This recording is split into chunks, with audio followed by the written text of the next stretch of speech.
Hello everyone. Today we will study about the topic of IoT enabling technologies, uh, covering about various devices and the technology used for implementing these IoT devices.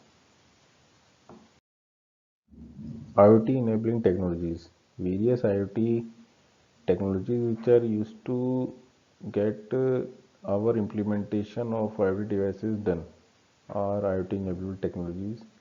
First one is wireless sensor network. It's a sensor network which is having wireless connections.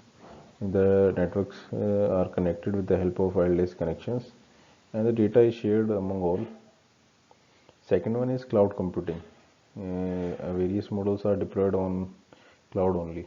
And third one is big data analytics. And this one is used for analysis component of visualizing and actualizing the data which we have gathered from the IoT devices.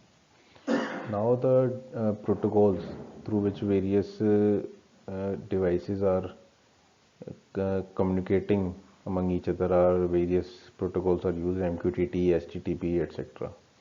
Now the last enabling technology is embedded system. In this, the embedded systems are the devices, hardware components which are used in the IoT devices to sense or to detect anything, any parameter related to our need. First one is wireless sensor network. Wireless sensor network are distributed devices with sensors. It means the devices which are connected are not local or global. They can be anywhere. They are distributed all around and they are connected with sensors which are used to further monitor the environment or physical conditions. Or we can say it is a network formed by large number of sensor nodes for detection of light, heat, pressure, etc. That is used to monitor environmental and physical conditions. In our wireless sensor network, each node can have several sensors attached to it. Each node can also act as a router also, through which we can transfer the data. Coordinator collects the data from all nodes. Coordinator acts as a gateway through which the communication takes place that connects WSN to the internet. Now the examples of WSNs, wireless sensor networks. First one is indoor air quality monitoring system. The air quality which is used to monitor inside our homes or inside any auditorium or large building or any corporation is an example of WSN, in which we have to detect the air quality of air, or you can here also describe the AQI monitor which is very prevalent nowadays, which is used to detect the AQI of various places like what is the concentration of NO2, SO2, various gases, like because the pollution is uh, very common nowadays, having various lot of issues, mostly in parts of Delhi NCR. So it's all AQI monitor is also an example of WSN. Second one is weather monitoring system. Weather monitoring system can be a temperature basis, on temperature basis, humidity basis, what is the temperature around any area or humidity around area. Third one is soil moisture monitoring system. What is the moisture of the soil moisture of moisture in soil? What is the content of moisture in soil? We can also monitor with the help of WSNs. Surveillance systems, various surveillance system can also be implemented with the help of WSN. And the last one is health monitoring system. Health monitoring system are having various nodes which can track down of various activities of various health parameters of any device or user related product. There are various protocols used by WSNs, by wireless communication protocols, such as IEEE 802.15.4. It is one of the most basic protocol used by any IoT device. Another one protocol used for communication purpose in WSN is ZigBee. ZigBee is one of the most popular wireless technology used by these WSN devices. ZigBee specifications are also based on this. We have studied that previous one IEEE 802.1.54. It is having low data rate up to 250 kbps, and it's having range of up to 100 meters. It's also quite good. Second one is cloud computing. Cloud computing delivers applications and services over internet. It's like a cloud storage. It's like a not a physical storage or having network. It is all cloud computing is a way of making use of virtual computers. We are not giving the resources as a physical, but we are giving the resources which are needed as a virtual means on World Wide Web using the same personalized experience. It provides computing, networking, and storage resources on demand. It is on-demand facility. Provides computing, networking, and storage resources on demand. Types of cloud computing services are basically of three types. First one is IaaS, infrastructure as a service. Second one is PaaS, platform as a service. Third one is SaaS, software as a service.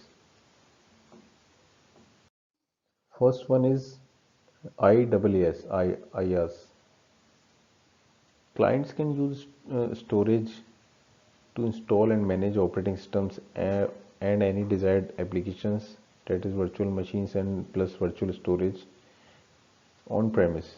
That is example of it is web hosting.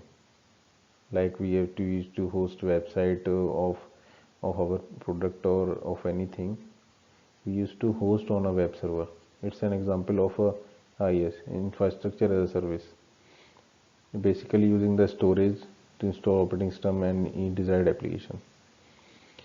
IaaS is second one is PaaS, uh, platform as a service. Clients can install, build, and modify or control applications.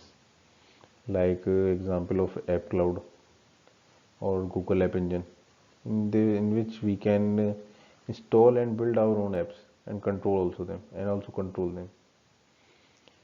Third one is SaaS, software as a service. Clients can use software as a service like web, Google document opener. In this, the service software can be used as a web browser.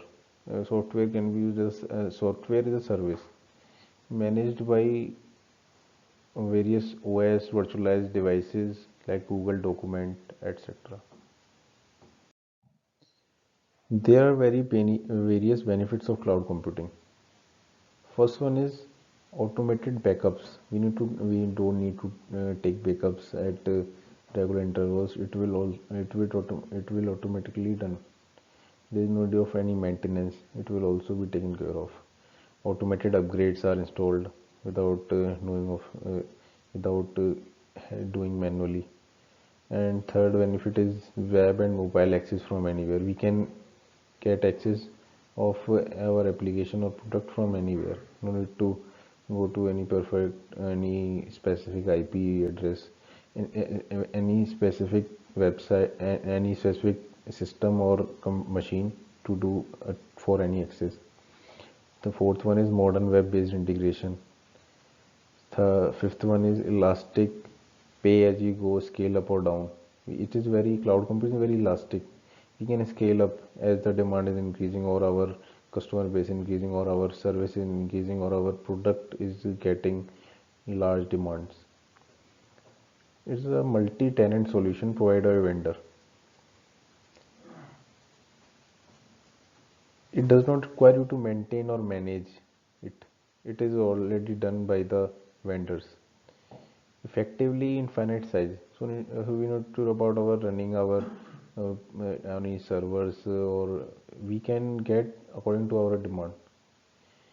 We can also access our cloud-based applications from anywhere. It is device independent. Second one is big data analytics. Big data analytics is nothing but collecting data from warehouses having very large volumes, like three V's: volume, velocity, or variety. Is very large and difficult to store, manage, process, and analyze the data using traditional databases. So, the big data analytics comes into picture. Big data analytics involves data cleansing, like correcting and removing, scrubbing, data mangling, data wrangling. We have to removing the undesirable data, or the data which is replacing it, data processing by performing, arranging it by performing various operations of different kind, visualizing the data by various in various graphical representation like histogram, graphs, etc. So we can get a clear picture of where we have to go and which direction we have to go. Big data analytics. Characteristics of big data is 3V: variety, volume, and velocity. Variety includes different volume types of data. It can be structured, unstructured, semi-structured, all and text of text type, audio type, video type. And second V is for volume. Volume refers to the amount of data. It can be in terabyte, it could be records, it could be transactions, it can be files, it can be tables. Third one is velocity. Velocity refers to as the data is processed, the processing speed of the data. It can be batch, it can be real time, it can be in batch formations, it can be real time basis, it can be streams of data, it can be of any type. Examples of big data analytics is like lots of data is being collected and warehoused, like in web data, e-commerce portals, purchases at department and grocery stores, bank credit card transactions, having only in today's world almost all the transactions are digital. And the last one is social network. Almost all personal data or everything is on social media. The data is very huge, having 3 V's of very high intensity, performing big data analytics at a very common ratio. Third one is the communication protocols. The protocols, rules, or the definitions, guidelines which you have to follow while the communication between different IoT devices or sensors take place in an IoT ecosystem. It is called the backbone of the IoT system. It allows devices to exchange data over networks, define data exchange formats, what will be the data encoding feature, what will the data decoding feature, what will the addressing schemes of the data, what is the how the data will be transferred from one packet to from source to destination with help of different by following different routing protocols. Other functions of communication protocols may be sequence control, ordering data packets in which order we have to send data packets, flow control, the transfer rate on which the packets are transferring, which we also control is also for flow control. And the another function is of retransmission of lost packets, that the packets which got uh, lost on the way or which we have to retransmit is also taken by care of the communication protocols. Next is embedded systems. Embedded system are nothing but a like chip or microcontroller based software driven device which is designed to perform a specific task.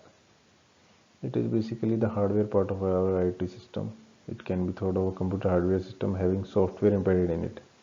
It is a hardware having software embedded in it. An embedded system can either be an independent system or a part of a large system. Embedded systems are almost everywhere, like in industrial robots. These are industrial embedded systems. GPS receivers, digital cameras, MP3 players, wireless routers. They are having hardware, having software embedded in it, like photocopier machines, microwave ovens, set-top boxes. These are all embedded systems only. Key components of any embedded device is are various key components which are as follows. First one is microprocessor. Microcontroller is the most basic unit of embedded system. It is having memory, RAM, ROM, etc. First one is, and further is having storage, flash memory.